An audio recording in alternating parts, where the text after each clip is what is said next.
La suite du grand journal à écouter sur l'application Radio J, téléchargeable gratuitement sur l'App Store et Google Play. Place maintenant à l'entretien de cette édition. Bruno Dive, bonjour. Bonjour. Et merci d'avoir accepté notre invitation cet après-midi. Vous êtes éditorialiste politique au journal Sud-Ouest et vous publiez en cette rentrée aux éditions de l'Archipel Les Kamikazes 2022, un livre qui analyse les ressorts de la tentation élyséenne qui agite de plus en plus de prétendants. Bruno Dive, pourquoi d'abord ce titre qui interpelle forcément ? Oui, c'est toujours le but d'un titre, c'est de donner envie de lire le livre. Ça interpelle parce que on s'est dit avec l'éditeur que il y avait un côté pas inconscient, mais ni suicidaire, mais quand même un peu de ça, à vouloir à tout prix d'abord se lancer dans une campagne qui est de plus en plus longue, on le voit puisque ça commence déjà maintenant, difficile, aléatoire. Et ensuite, pour occuper un job, celui de président de la République, qui est une fonction certes très prestigieuse, mais dont on s'aperçoit qu'elle est de plus en plus difficile. On a vu les deux prédécesseurs d'Emmanuel Macron soit battus, soit dans l'impossibilité de se représenter. Emmanuel Macron lui-même, qui a tout de même traversé un quinquennat très très très difficile, haché par les crises. Et donc la question qui se pose, c'est de savoir si qu'est-ce qui anime tous ces candidats potentiels à vouloir absolument ce poste, et c'est à ça que j'ai essayé de répondre. Alors justement, quels sont ces facteurs qui expliquent selon vous qu'un nombre croissant de candidats et de candidates et de politiques plus globalement envisagent désormais de postuler à cette fonction suprême de président de la République ? Alors, je crois qu'il faut faire la distinction. Les facteurs sont très très variés. Il y a d'abord le quinquennat qui fait que l'élection présidentielle revient plus souvent et donc on peut plus souvent tenter sa chance. Il y a moins besoin qu'auparavant de se préparer pendant très longtemps, de faire comme l'ont fait Chirac et Mitterrand, une, deux, et puis à la troisième tentative, c'est la bonne. Il y a aussi le phénomène des primaires auquel on assiste en ce moment, Oui. qui permet à beaucoup de candidats à la candidature de faire un tour de piste, de faire parler d'eux, de défendre leurs idées. Il ne faut pas non plus sous-estimer cela. Éventuellement de monnayer un poste pour la suite, Matignon, un ministère, et donc de prendre un peu de lumière. Et ça, les primaires, la pré-campagne, qui est la phase dans laquelle on est actuellement, incite de plus en plus de candidats à se présenter. On le voit notamment chez les Républicains en ce moment. On y reviendra dans quelques instants. C'est un phénomène paradoxal.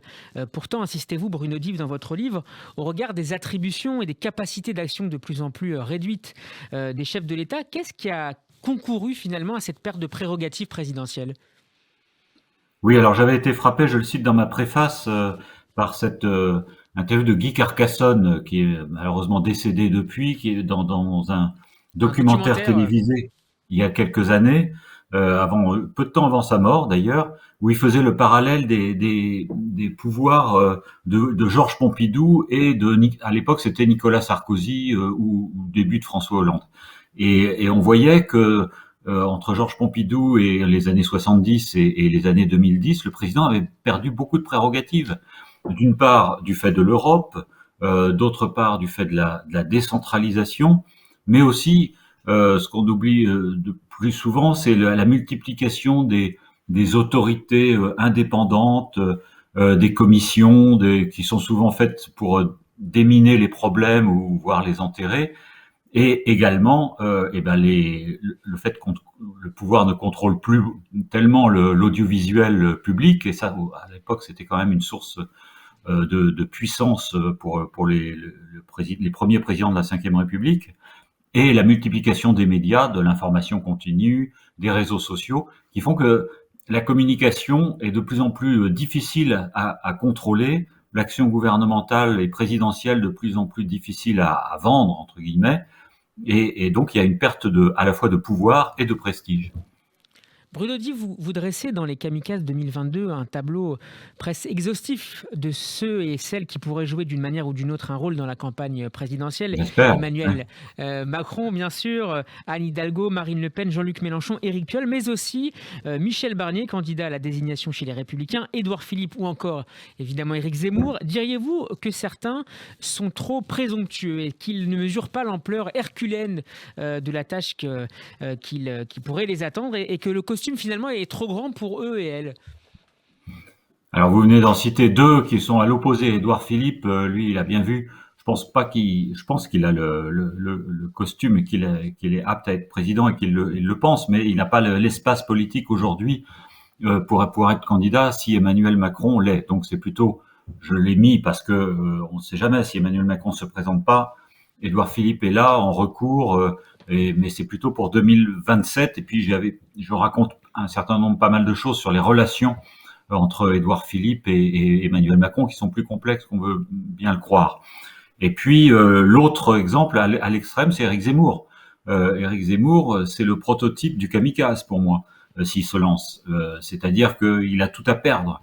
Aujourd'hui, il a une émission, une chronique, un public, mais rien ne dit. Il a du succès, il est écouté, entendu, mais rien ne dit que tout ça va se traduire dans des votes. Les petits sondages que je fais autour de moi montrent que les gens qui écoutent Éric Zemmour et apprécient ce qu'il dit ne vont pas forcément aller voter pour lui. Il n'y a pas de correspondance entre le nombre d'auditeurs, de téléspectateurs qui le regardent et ceux qui pourraient éventuellement aller voter pour lui. Donc pour moi, c'est pour ça qu'on l'a rajouté dans la liste un peu in extremis, Éric Zemmour est le prototype du kamikaze parce qu'il a beaucoup plus à perdre qu'à gagner. Mais lui considère qu'une campagne présidentielle, c'est fait aussi pour défendre ses idées. Alors, vous ouvrez votre livre avec Marine Le Pen et les confidences presque admiratives de son père à son égard, Jean-Marie Le Pen, Oui. Que vous avez rencontré. Vous a expliqué que ni le titre de président ni la fonction ne l'attiraient. Elle a une volonté de faire, ajoute-t-il. Est-ce que le moteur de la carrière politique de Marine Le Pen est, selon vous, cette volonté de dépasser, d'aller plus loin encore que son père ? Alors je crois que oui, sans doute, oui. C'est en tout cas de diaboliser, dédiaboliser, comme elle le dit, le Front redevenu Rassemblement National. Mais je crois que le moteur, elle a en tout cas beaucoup plus d'ambition, beaucoup plus la volonté de conquérir le pouvoir que ne l'avait son père. Et lui-même l'a reconnu dans l'entretien que j'ai eu avec lui. Lui, là, si il se présentait, comme il dit, quand on se présente, quand on fait de la politique, quelque part, c'est toujours pour être président de la République, surtout si on se présente à une élection présidentielle. Mais il n'en avait ni vraiment le goût, ni vraiment l'envie. C'est pas un homme de pouvoir. C'est un homme de protestation, de contestation. Alors que Marine Le Pen a, je pense, beaucoup plus envie du pouvoir. Et ce que dit Le Pen père, c'est que la preuve, c'est que elle est prête à tout pour arriver au pouvoir. La preuve, c'est qu'elle a même exclu son père du parti qu'elle avait présidé, et on sent que ça, c'est toujours pas passé. Et vous rappelez dans votre livre également, Bruno Dive, la trace laissée par le débat de l'entre-deux tours calamiteux pour Marine Le Pen en 2017. Racontez-nous comment l'équipe d'Emmanuel Macron a piégé à la présidente du Rassemblement national.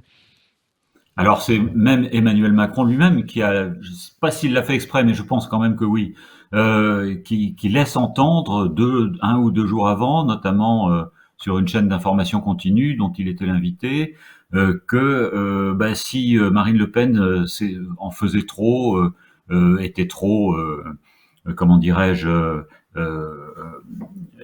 enfin pas critique, si elle partait en vrille, quoi. Et ben lui il quitterait le studio.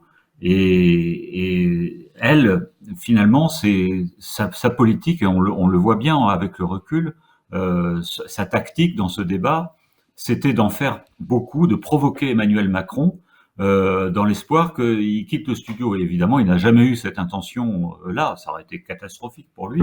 Et c'est comme ça qu'elle s'est plantée, qu'elle a fait un naufrage d'ailleurs dont elle s'est pas du tout aperçue. Sur le moment, elle était plutôt contente d'elle en sortant du studio, et c'est après, en voyant la tête assez effarée et les regards un peu fuyants de son entourage, qu'elle a compris. Une dernière question, Bruno Dive. On y voit depuis quelques jours un peu plus clair chez les Républicains, même si Oui. beaucoup de zones d'ombre demeurent. Éric Ciotti et Michel Barnier ont récemment annoncé leur candidature à une éventuelle primaire à droite. Ils rejoignent dans la course Valérie Pécresse et Philippe Juvin, mais pas Laurent Wauquiez qui a jeté l'éponge. Est-ce que, d'une part, toutes ces candidatures procèdent, selon vous, des mêmes intentions? Et en cas de victoire, et ce sera ma dernière question, est-ce qu'en cas de victoire de Valérie Pécresse à une éventuelle primaire, Xavier Bertrand pourrait renoncer, en tout cas, serait en tout cas mis en difficulté? Ah oui, incontestablement.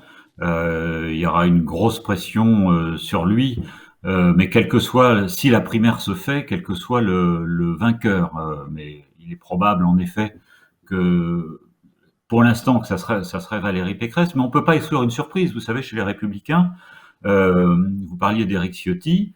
À mon avis, il est là en effet pour porter ses idées. Je ne crois pas qu'il imagine un instant être élu président de la République, mais on ne peut pas exclure, vu que le parti, si ce sont les militants simplement de LR qui votent, qui sont aujourd'hui très à droite, on ne peut pas exclure qu'il l'emporte, en tout cas qu'il fasse un très bon score.